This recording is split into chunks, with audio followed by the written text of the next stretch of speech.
রহমত তসদিক দিলাম, মাগফিরাত তসদিক দিলাম। জিবরাইল বলেন আল্লাহ বলেন আমি রহমত দিলাম, মাগফিরাত দিলাম, নাজাত দিলাম। ও আল্লাহর হাবিব আপনার প্রথমে দেয় নাই, আপনার প্রথমে আল্লাহ রহমত মাগফিরাত নাজাত দেয় নাই, এটা কি তারা বঞ্চিত হয়েছে।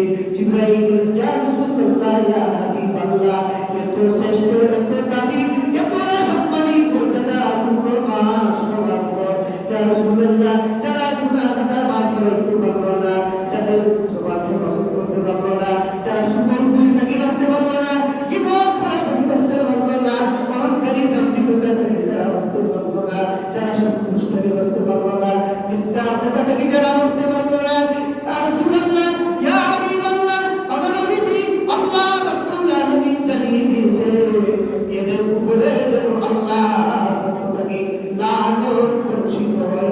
আলহামদুলিল্লাহ। জিবরাইল বলেন ইয়া রাসূলুল্লাহ ইয়া হাবিবাল্লাহ আমার নবীজি এদের উপরে সরাসরি আল্লাহর বদ্ধ, এদের উপরে সরাসরি আল্লাহর লানত। এরা এত শ্রেষ্ঠ পূর্ণ মাস পাওয়ার পর গুনাহ মাফ করাইতে পারলো না। ইয়া রাসূলুল্লাহ আল্লাহ